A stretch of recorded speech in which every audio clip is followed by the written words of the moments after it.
শ্রোতাবৃন্দ, আসসালামু আলাইকুম। আজ আমরা একটি অত্যন্ত গভীর ও চিত্তাকর্ষক বিষয় নিয়ে আলোচনা করব। কোরআনের আলোকে সূর্য, পৃথিবী এবং চাঁদের সিজদার বৈজ্ঞানিক ব্যাখ্যা। পবিত্র কোরআন, যা 1400 বছরেরও বেশি সময় আগে অবতীর্ণ হয়েছিল, তাতে এমন সব বৈজ্ঞানিক ইঙ্গিত রয়েছে যা আধুনিক বিজ্ঞানের সঙ্গে অপূর্বভাবে মিলে যায়। আসুন আমরা এই বিষয়ে গভীরভাবে চিন্তা করি এবং কোরআনের অলৌকিকতার একটি দিক উন্মোচন করি। কোরআনে সিজদার উল্লেখ। পবিত্র কোরআনের সূরা হজে 18 নম্বর আয়াতে আল্লাহ তাআলা বলেন, তুমি কি দেখো না যে আল্লাহর জন্য সিজদা করে যা কিছু আছে আসমানে ও যা কিছু আছে জমিনে, এবং সূর্য, চাঁদ, তারা, পাহাড়, গাছপালা, জীবজন্তু এবং মানুষের মধ্যে অনেকে। এই আয়াতে সূর্য, চাঁদ এবং পৃথিবীর সিজদার কথা উল্লেখ করা হয়েছে। কিন্তু প্রশ্ন হলো, সূর্য ও চাঁদের মতো নির্জীব বস্তু কিভাবে সিজদা করে? এই সিজদার অর্থ কী এবং এর পেছনে বৈজ্ঞানিক ব্যাখ্যা কি হতে পারে? আসুন এই বিষয়ে ধাপে ধাপে আলোচনা করি। সিজদার অর্থ আনুগত্য ও প্রাকৃতিক নিয়মের প্রতি সমর্পণ। ইসলামে সিজদা মানে কেবল শারীরিকভাবে মাথা নত করা নয়, বরং এটি একটি গভীর আধ্যাত্মিক ও দার্শনিক অর্থ বহন করে। সিজদা হলো আল্লাহর প্রতি সমর্পণ, আনুগত্য ও তার নির্দেশের প্রতি সমর্পণ। সূর্য, চাঁদ এবং পৃথিবীর মতো মহাজাগতিক বস্তুগুলো সিজদা করে তাদের নির্ধারিত পথে চলার মাধ্যমে। তারা আল্লাহর সৃষ্ট নিয়মের প্রতি সম্পূর্ণভাবে অনুগত। সূরা আর রহমান 5 আর 6 নম্বরে আয়াতে বলা হয়েছে, সূর্য ও চন্দ্র নির্দিষ্ট হিসাব অনুসারে চলছে, আর নক্ষত্র ও গাছপালা সিজদা করে। এখানে নির্দিষ্ট হিসাব এবং সিজদা শব্দ দুটো আমাদের দৃষ্টি আকর্ষণ করে। এটি ইঙ্গিত দেয় যে মহাবিশ্বের প্রতিটি বস্তু একটি নির্দিষ্ট নিয়ম ও শৃঙ্খলার মাধ্যমে কাজ করে, যা আল্লাহর ইচ্ছার প্রতি তাদের সম্পূর্ণ আনুগত্য প্রকাশ করে। বৈজ্ঞানিক দৃষ্টিকোণ থেকে সিজদার ব্যাখ্যা।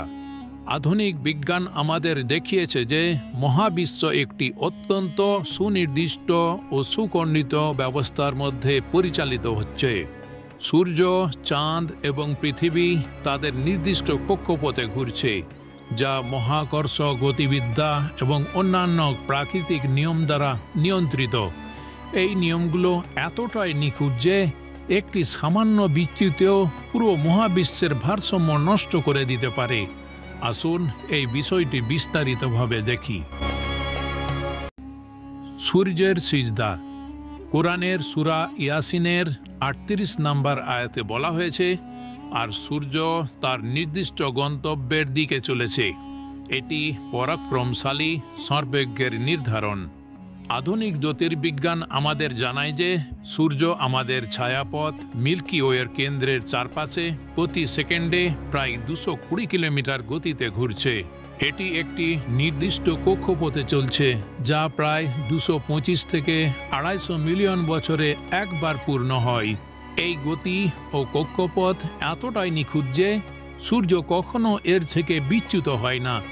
এটি কি আল্লাহর প্রতি সূর্যের সিজদা নয়? এটি আল্লাহর নির্দেশিত পথে সম্পূর্ণ আনুগত্যের প্রকাশ। চাঁদের সিজদা। সূরা ইয়াসিনের 39 নম্বর আয়াতে চাঁদ সম্পর্কে বলা হয়েছে, আর চাঁদের জন্য আমরা নির্দিষ্ট করেছি বিভিন্ন স্তর, যতক্ষণ না সে ফিরে আসে পুরনো খেজুরের শুকনো ডালের মতো। এই আয়াতে চাঁদের বিভিন্ন পর্যায় বা কলার কথা বলা হয়েছে, যা আমরা আজ জানি যে চাঁদের পৃথিবীর চারপাশে ঘূর্ণায়নের ফলে ঘটে। চাঁদ প্রতি 27.3 দিনে পৃথিবীর চারপাশে একটি পূর্ণ ঘূর্ণন সম্পন্ন করে, এবং এই প্রক্রিয়া হাজার হাজার বছর ধরে অব্যাহত রয়েছে। এই নির্দিষ্ট গতিপথ এবং সময়ের শৃঙ্খলা কি চাঁদের সিজদার একটি বৈজ্ঞানিক প্রকাশ নয়? পৃথিবীর সিজদা। পৃথিবী ও তার নির্দিষ্ট কক্ষপথে সূর্যের চারপাশে ঘুরছে এবং নিজ কক্ষে ঘূর্ণায়মান। এই ঘূর্ণায়নের ফলে দিন রাতের চক্র তৈরি হয় এবং সূর্যের চারপাশে ঘূর্ণায়নের ফলে ঋতুচক্র সৃষ্টি হয়। সূরা নাহলের 15 নম্বর আয়াতে বলা হয়েছে, তিনি পৃথিবীতে পাহাড় স্থাপন করেছেন যাতে তা তোমাদের নিয়ে কাঁপে না। এই আয়াতে পৃথিবীর স্থিতিশীলতার কথা বলা হয়েছে। আধুনিক বিজ্ঞান আমাদের জানায় যে পৃথিবীর ঘূর্ণন এবং মহাকর্ষীয় ভারসাম্য এতটাই নিখুঁত যে এটি জীবন ধারণের জন্য উপযুক্ত পরিবেশ সৃষ্টি করে। এই নির্দিষ্ট ব্যবস্থা কি পৃথিবীর সিজদার প্রকাশ নয়? কোরআন ও বিজ্ঞানের সমন্বয়।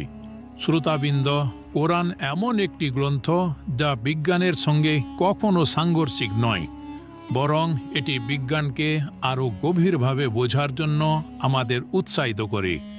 সূর্য, চাঁদ এবং পৃথিবী সিজদার মাধ্যমে কোরআন আমাদের নির্দিষ্ট আকর্ষণ করে মহাবিশ্বের এই অপূর্ব শৃঙ্খলার দিকে। এই শৃঙ্খলা এবং নিয়মের পেছনে রয়েছে এক মহাশক্তি, যিনি আল্লাহ। তিনি সব কিছু সৃষ্টি করেছেন এবং প্রতিটি বস্তুকে তার নির্দিষ্ট কাজ ও পথে পরিচালিত করছেন। প্রিয় শ্রোতাবৃন্দ, সূর্য, চাঁদ এবং পৃথিবীর সিজদা আমাদের শিক্ষা দেয় যে মহাবিশ্বের প্রতিটি উপাদান আল্লাহর নির্দেশের প্রতি সম্পূর্ণভাবে সমর্পিত। এই সিজদা কেবল আধ্যাত্মিক নয়, এবং এটি একটি বৈজ্ঞানিক বাস্তবতাও বটে। আধুনিক জ্যোতির্বিজ্ঞান এবং পদার্থবিজ্ঞান কোরআনের এই বাণীকে আরও স্পষ্ট করে তুলেছে। তাই আসুন আমরা কোরআনের এই আয়াতগুলো নিয়ে গভীরভাবে চিন্তা করি এবং আল্লাহর সৃষ্টির মহিমা উপলব্ধি করি। আল্লাহ আমাদের সকলকে তার সঠিক পথে পরিচালিত করুন। আমিন। আসসালামু আলাইকুম ওয়া রাহমাতুল্লাহ।